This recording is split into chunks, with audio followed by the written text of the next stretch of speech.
Bom dia, boa tarde, boa noite.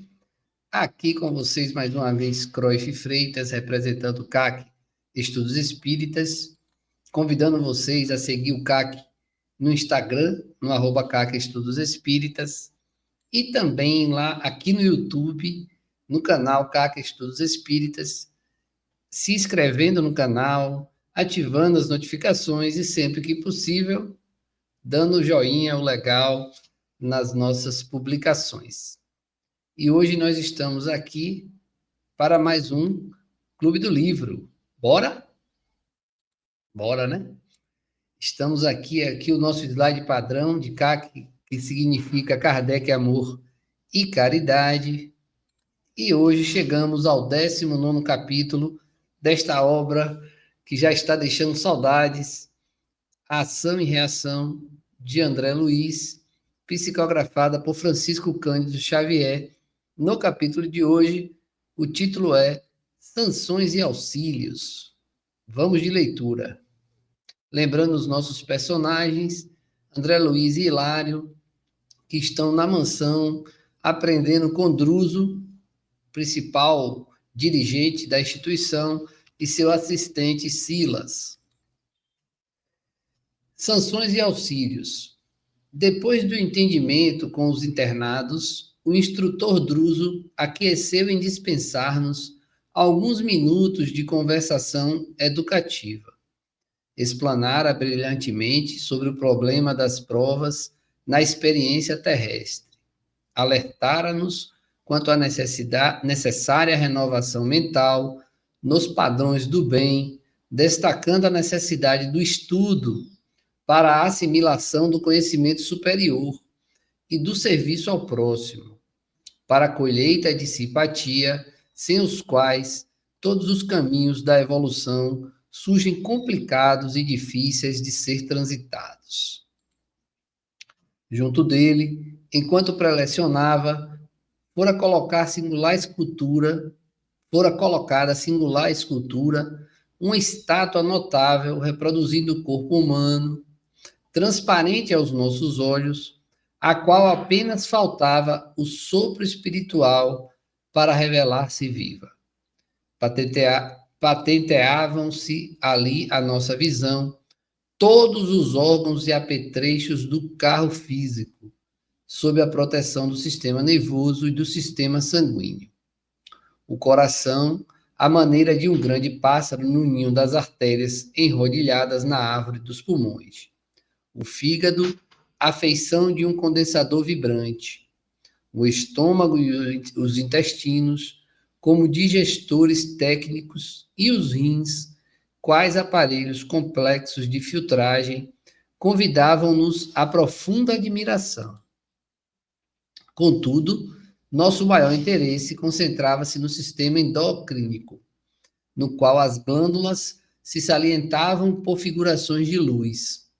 A epífise, a hipófise, a tireoide, as paratireoides, o timo, as suprarrenais, o pâncreas e as bolsas genésicas caracterizavam-se perfeitas sobre o fundo vivo dos centros perispirituais, que se combinavam uns com os outros em sutilíssimas ramificações nervosas, singularmente ajustadas através dos plexos, emitindo cada centro irradiações próprias, constituindo-se o conjunto num todo harmônico que nos impelia à contemplação estática. Todos sabem que os centros de força, cada um emite uma cor diferente, os videntes conseguem ver essas cores, mas eles estão interligados e ajustados pelos plexos e pelas nades, que são as ligações entre os diversos centros de força no nosso organismo, constituindo algumas correntes que transitam pelo nosso corpo, neste caso, correntes fluídicas. Percebendo-nos a surpresa, o chefe da casa disse bondoso: habitualmente, convidamos a atenção de nossos internados para os veículos de nossas manifestações, mostrando-lhes, quando possível, a correspondência entre nossos estados espirituais e as formas de que nos servimos. É indispensável compreendamos que todo mal por nós praticado conscientemente expressa, de algum modo, lesão em nossa consciência, e toda lesão dessa espécie determina distúrbio ou mutilação no organismo que nos exterioriza o modo de ser. Em todos os planos do universo, somos espírito e manifestação, pensamento e forma. Eis o motivo porque, no mundo, a medicina há de considerar o doente como um todo psicossomático, se quiser realmente investir-se da arte de curar.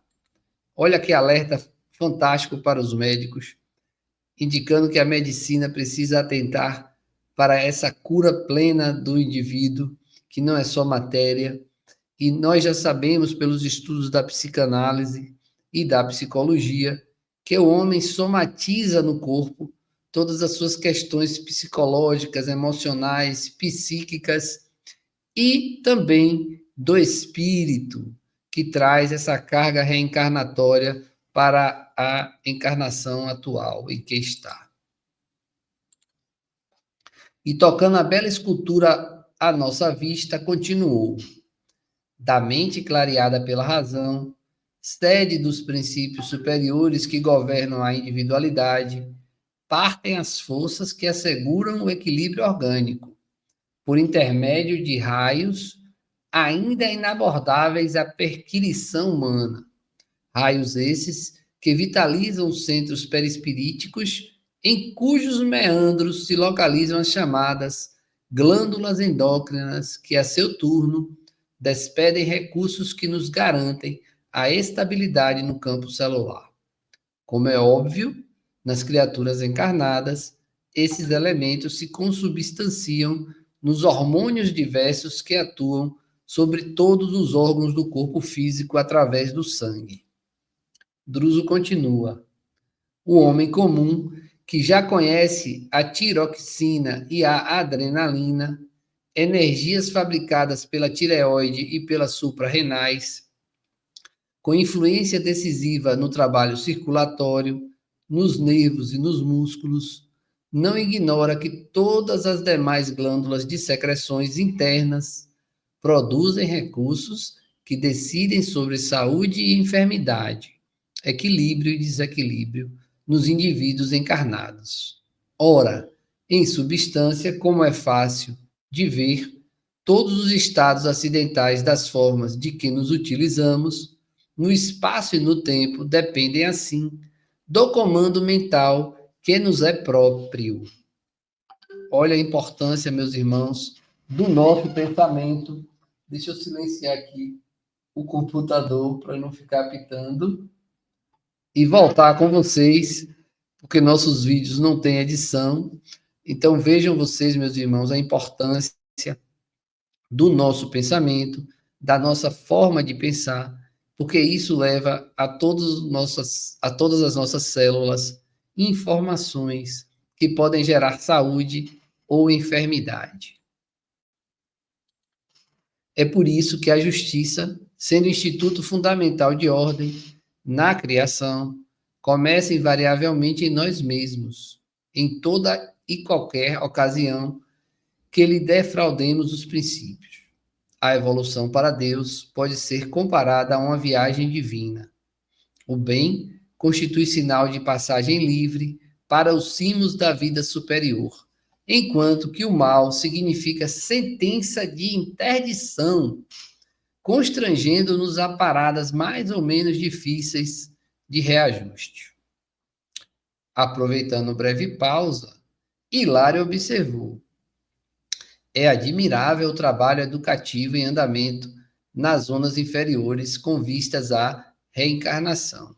Olha que comentário belo de Hilário, porque ele estava ali na mansão, localizada nas zonas inferiores, no umbral, e ali as pessoas que estavam se preparando para reencarnar recebiam aulas e eram educadas para entender que o corpo não é apenas matéria, que temos os centros de força, os plexos e todo um funcionamento fluídico no nosso organismo, o que pode resultar em saúde ou doença de acordo com o nosso pensamento e a nossa vibração. Inegavelmente, respondeu Druso, o instrutor, é preciso informar a todos os nossos irmãos em vias de retorno ao círculo dos homens, em vias de reencarnar, que o corpo carnal, com as tarefas que eles são consequentes, vale por verdadeiro prêmio da bondade divina, que é necessário valorizar. Aqui, nas esferas purgatoriais, contamos com verdadeiras multidões de criaturas desencarnadas que procedem do mundo em deploráveis crises alucinatórias após malversarem os bens da vida humana. Muitas, por infelicidade da própria ignorância, não puderam acomodar-se a qualquer tipo de concepção religiosa. Entretanto, milhões de pessoas, longe do respeito pela fé maternal que as esclarecia, nos compromissos esposados perante Deus, entregam-se conscientemente à crueldade mental, cavando ruína e amargura para si mesmas, porque o mal infligido ao trem era sempre mal que amontoavam sobre as suas cabeças.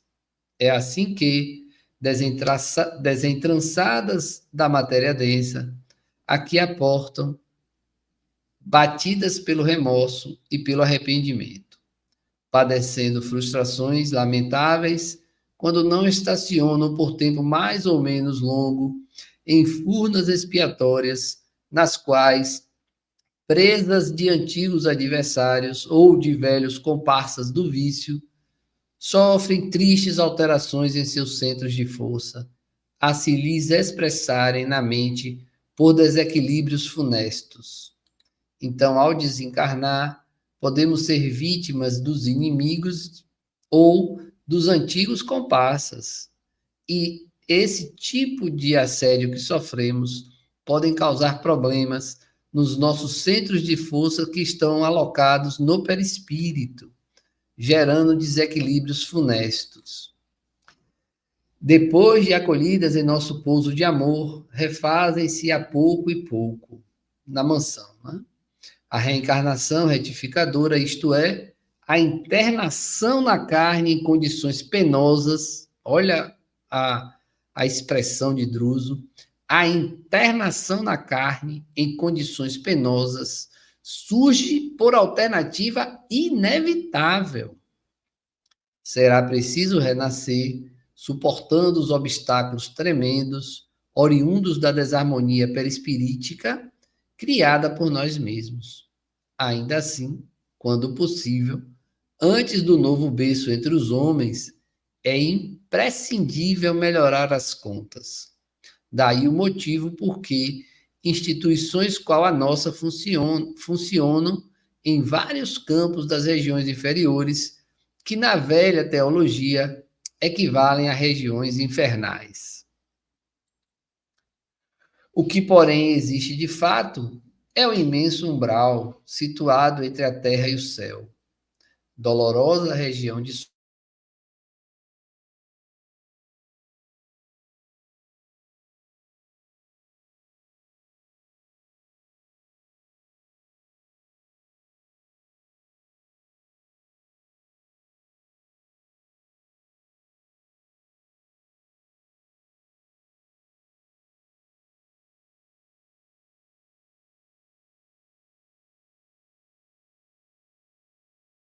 a imagem volte. Então, para mim aqui travou, eu vou recomeçar de onde eu parei, certo? Então, os companheiros, quarta linha, os companheiros desencarnados que despertam devagarinho para a responsabilidade de viver, encarando face a face o imperativo do renascimento difícil no mundo, passam a trabalhar aqui laboriosamente, na mansão, viu, gente? Vencendo óbices terríveis e superando tempestades de toda sorte, para a conquista dos méritos que descuraram durante a permanência no corpo, de modo a implantarem no próprio espírito os valores morais, de que não prescindem para a sustentação de novas e abençoadas lutas no plano material. Então, existe toda uma preparação do espírito e nestes ambientes preparados para acolher esses sofredores, para que a encarnação seja mais tranquila e eles já podem iniciar a sua recuperação no próprio plano espiritual, para que as provas na encarnação sejam mais tranquilas, ainda que exista necessidade do sofrimento no corpo físico. O orientador, mostrando um olhar coruscante de entendimento e carinho, a afeição do professor emérito e bondoso que deseja o progresso dos aprendizes, fez longa pausa e perguntou-nos: compreenderam? Sim, sim. Respondemos a um só tempo, interessados em maior amplitude da lição. É assim que todos nós, continuou Druso, para o recomeço das lides carnais, então para reencarnar, solicitamos o regime de sanções ou alguém, quando não disponhamos do direito de fazê-lo, nolo obtém, suplicando em nosso benefício as autoridades superiores. Regime de sanções? Indagou Hilário surpreendido. Perfeitamente, falou Druso. Não nos reportamos aqui às medidas de natureza moral, pelas quais enfrentamos compreensivelmente, na família consanguínea ou na intimidade da luta, a reaproximação com os espíritos de que sejamos devedores de paciência e ternura, tolerância e sacrifício na solução de certas dívidas que nos obscurecem a senda, mas sim a providências retificantes depois de muitas quedas reiteradas nos mesmos deslizes e deserções que imploramos em favor de nós e em nós mesmos, quais sejam as deficiências congeniais com que ressurgimos no berço físico.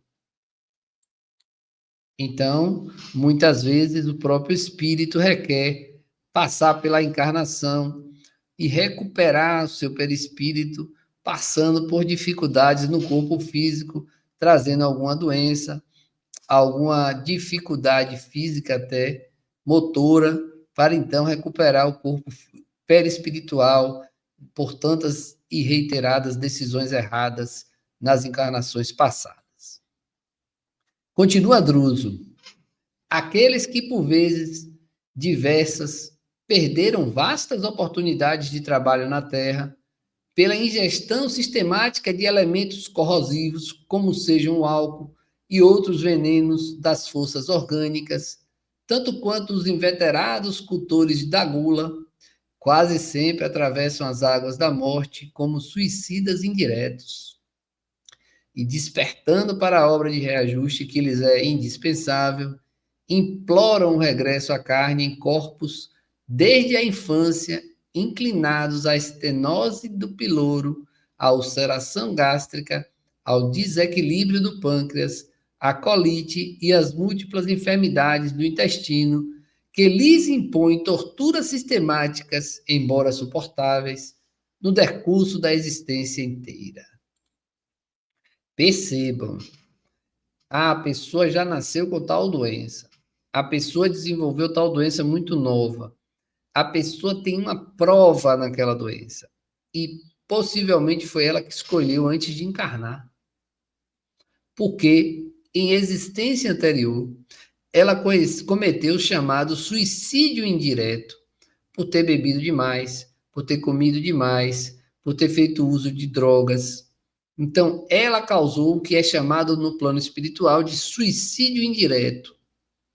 Ela não retirou a vida de uma forma brusca, mas aos poucos ela foi dilacerando o seu corpo físico, por isso o nome de suicídio indireto e a necessidade de reencarnar para reparar o perispírito numa encarnação de prova, normalmente na parte do corpo físico que foi prejudicada na encarnação anterior. Seguimos. Continua Druso. Inteligências notáveis com sucessivas quedas morais, através da leviandade com que se utilizaram do esporte e da dança, espalhando desespero e infortúnio nos corações afetuosos e sensíveis, pedem formas orgânicas ameaçadas de paralisia e reumatismo, visitadas de achaques e neoplasmas diversos, que lhes obstêm os movimentos demasiado livres. Companheiros que, em muitas circunstâncias, se deixaram envenenar pelos olhos e pelos ouvidos, comprometendo-se em vasta rede de criminalidade, através da calúnia e da maledicência, imploram veículos fisiológicos castigados por deficiências auditivas e visuais que lhes impeçam recidivas desastrosas, ou seja, recidiva é repetir os desastres de outras encarnações que eles tiveram, para que não cometam os mesmos erros. Pedem ficarem para ficarem cegos ou sem audição.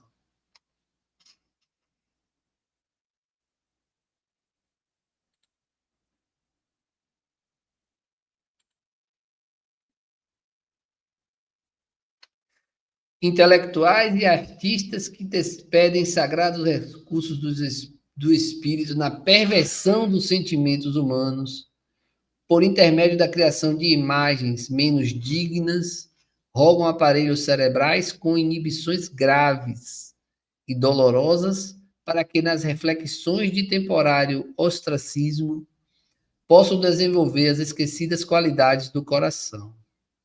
Homens e mulheres que abusaram de dotes físicos, manobrando a beleza e a perfeição das formas, para disseminar a loucura e o sofrimento naqueles que lhes admitiam as falsas promessas, solicitam corpos vulneráveis, as dermatoses aflitivas, quais o eczema e a tumoração cutânea, ou portadores de alterações da tireoide, que os constranjam a reiteradas lutas educativas.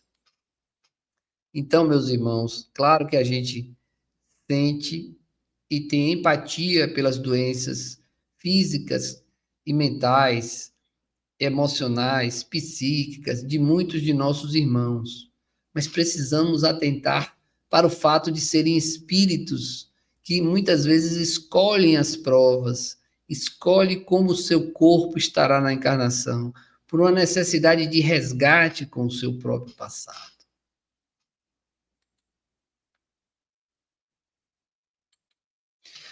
Grandes faladores que escarneceram da divina missão do Verbo, conturbando multidões ou enlouquecendo almas desprevenidas, suplicam doenças das cordas vocais, para que, atravessando afonias periódicas, desistam de tumultuar os espíritos por intermédio da palavra brilhante. E milhares de pessoas que transformaram o santuário do sexo numa forja de perturbações para a vida alheia, arruinando lares e infelicitando consciências, imploram equipamentos físicos atormentados por lesões importantes no campo genésico, na área sexual, experimentando desde a puberdade inquietantes desequilíbrios ovarianos e testiculares. A cegueira, a mudez, a idiotia, a surdez, a paralisia, o câncer, a lepra, a epilepsia, o diabetes, o pênfigo, a loucura e todo o conjunto das moléstias dificilmente curáveis significam sanções instituídas pela misericórdia divina, portas adentro da justiça universal, atendendo-nos aos próprios rogos, para que não venhamos a perder as bênçãos eternas do Espírito a troco de lamentáveis ilusões humanas. Existe forma mais difícil para a gente entender? É duro, mas nós precisamos aceitar que a reencarnação ela é justa. E nós, em espírito, pedimos por isso. Nós escolhemos muitas vezes as provas que vamos suportar de acordo com o que já fizemos e que está pesando em nossa consciência. Então, muitas dessas doenças são como um bálsamo para o espírito e às vezes impeditivas para que o espírito cometa os mesmos erros de outras vidas. Mas existem institutos especiais que providenciem, por exemplo, as irregularidades orgânicas pedidas para a reencarnação? Perguntou Hilário intrigado. O interlocutor generoso sorriu significativamente e acentuou: sim, Hilário, a bondade do Senhor é infinita e permite-nos a graça de suplicar os impedimentos a que nos referimos, porque o reconhecimento de nossas fraquezas e transgressões nos faz imenso bem ao espírito endividado. A humildade, em qualquer situação, acende luz em nossas almas, gerando em torno de nós abençoados recursos de simpatia fraterna. Entretanto, ainda mesmo que não pedíssemos a aplicação das penas de que necessitamos, nossa posição não se modificaria, porquanto a prática do mal opera lesões imediatas em nossa consciência, que entretanto, que entrando em em condição desarmônica, desajusta ela própria os centros de força em que se mantém. Desse modo, os nossos institutos de trabalho para a reencarnação colaboram para que todos venham a receber, na ribalta terrestre, a vestimenta carnal merecida. Então, de que vale a súplica, rogando essa ou aquela medida, atinente à nossa reeducação? Perguntou Hilário. Oh, não formule semelhante problema, falou Druso em voz grave. A prece, no sentido a que aludimos, é sempre um atestado de boa vontade e compreensão, no testemunho da nossa condição de espíritos devedores. Sem dúvida, não poderá modificar o curso das leis, diante das quais nos fazemos réus, sujeitos a penas múltiplas, mas renova-nos o modo de ser, valendo não só como abençoada plantação de solidariedade em nosso benefício, mas também como vacina contra a reincidência no mal. Além disso, a prece faculta-nos a aproximação com os grandes benfeitores que nos presidem os passos, auxiliando-nos a organização de novo roteiro para a caminhada segura. Meu companheiro guardou reverente a anotação e considerou. Caro instrutor, depreendemos da elucidação que, ao nos reencarnarmos, conduzimos conosco os remanescentes de nossas faltas, que nos partilham o renascimento, na máquina fisiológica, no corpo, com raízes congeniais dos males que nós mesmos plantamos. Perfeitamente, acentuou o mentor amigo Druso. Nossas disposições para com essa ou aquela enfermidade no corpo terrestre representam zonas de atração magnética que dizem de nossas dívidas, diante das leis eternas, exteriorizando-nos as deficiências do espírito. Druso meditou alguns instantes, como se estivesse ponderando no íntimo a gravidade do assunto, e apreciou. Nossas assertivas não excluem, de certo, a necessidade da asepsia e da higiene, da medicação e do cuidado preciso no tratamento dos enfermos de qualquer procedência. Então, não vamos desistir do próximo.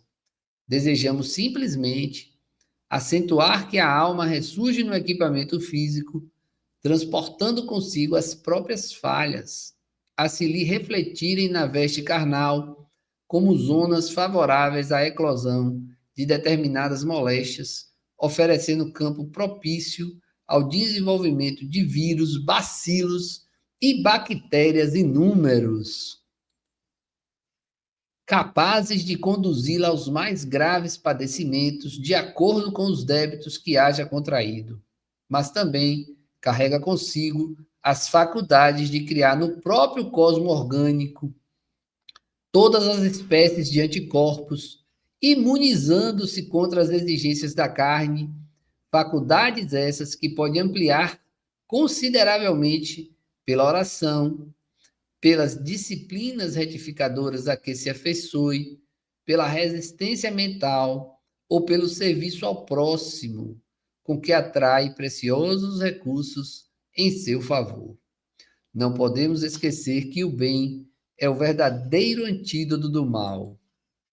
Então, meus irmãos, quando a gente chama os médiuns ao trabalho, quando a gente convida as pessoas a participarem dos grupos, a terem frequência, assiduidade, pontualidade, a estarem presentes nas mais diversas atividades e principalmente no estudo, é porque em várias obras, em vários livros, como este que acabamos de ler, o parágrafo, indicam que quando nós estamos trabalhando no caminho do bem, em benefício do próximo, já abreviamos as nossas próprias dores. Passaremos por aquilo que for necessário, mas aqueles que estiverem no trabalho salutar do bem, do amor e da caridade poderão ter suas dívidas procrastinadas, atrasadas, prorrogadas para um outro momento. Isso, inclusive, dentro da própria encarnação em que está. Ainda assim, ajuntou Hilário, será lícito recordar que os animais igualmente sofrem moléstias diagnosticáveis, como sejam a afitose, a raiva e a pneumonia. E Druso acrescenta, como também as plantas experimentam enfermidades peculiares, reclamando adubos e fungicidas, completou o mentor sorrindo. E acrescentou, a dor é ingrediente dos mais importantes na economia da vida em expansão. O ferro sob o malho, a semente na cova, o animal em sacrifício, tanto quanto a criança chorando, irresponsável ou semiconsciente, para desenvolver os próprios órgãos, sofrem a dor evolução, que atua de fora para dentro, aprimorando o ser, sem a qual não existiria progresso.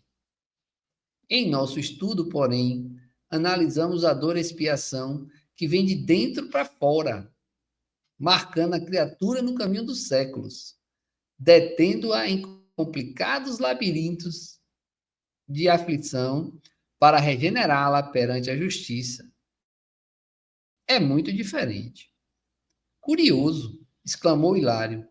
Não havia pensado ainda em semelhantes conceitos, dor evolução e dor expiação.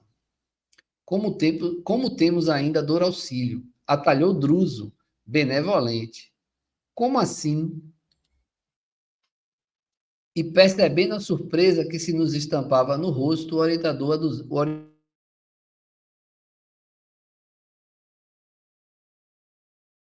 aqui, viu? Em muitas ocasiões, no decurso da luta humana, nossa alma adquire compromissos vultosos nesse ou naquele sentido. Habitualmente, logramos vantagens em determinados setores da experiência, perdendo em outros. Às vezes, interessamos-nos vivamente pela sublimação do próximo, olvidando a melhoria de nós mesmos.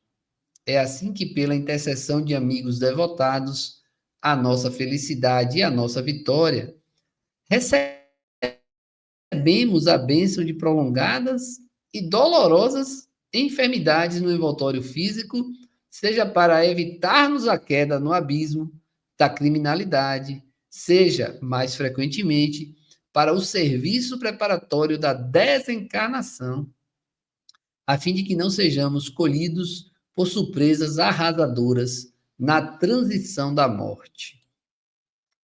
O infarte, a trombose, a hemiplegia, o câncer penosamente suportado, a sensibilidade prematura e outras calamidades da vida orgânica constituem, por vezes, dores auxílio, para que a alma se recupere de certos enganos em que haja incorrido na existência do corpo denso, habilitando-se, através de longas reflexões e benéficas disciplinas, para o ingresso respeitável na vida espiritual.